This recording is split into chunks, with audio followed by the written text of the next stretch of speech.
হার্দিক পান্ডিয়াকে অধিনায়ক করার পর থেকে রোহিত শর্মার সঙ্গে মুম্বাই ইন্ডিয়ান্সের সম্পর্কে শীতলতা নিয়ে গুঞ্জন ছড়িয়ে পড়েছিল সর্বত্র।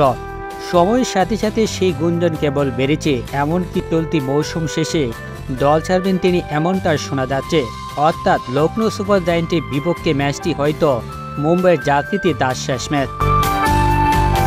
আর সম্ভাব্য শেষ ম্যাচটা দারুণভাবে রাঙিয়ে রাখলেন তিনি, খেললেন দুর্দান্ত এক ইনিংস। চলতি আইপিএলে অবশ্যই এই ওপেনার খুব একটা ধারাবাহিক ছিলেন না, একটা সেঞ্চুরি করলেও সব মিলে তার মোট সংগ্রহ এতদিন 400 কম ছিল। তবে লখনৌর বিপক্ষে নিজের নামের প্রতি সুবিচার করতে পেরেছেন এই ব্যাটার। এদিন 38 বলে 68 রানের ঝকঝকে এক ইনিংস খেলেছেন তিনি। 10-4-এর সাথে 3 মারে সাজানো ইনিংসটি মুম্বাইকে লড়াইয়ের ভীত করে দিয়েছিল।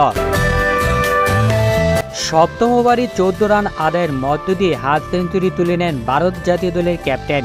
যদিও আস্কিন রান রেটের ঊর্ধ্বগতি আর দ্রুত 2 উইকেটের পতনের ফলে চাপে পড়ে যান তিনি। সেই চাপ থেকে বেরোতে গিয়ে উল্টো উইকেট দিয়ে বসেন। অগণিত ভক্ত তো বটেই, নিরপেক্ষ ক্রিকেট প্রেমীদের জন্যও মুম্বাই ইন্ডিয়ান্স মানেই রোহিত শর্মা।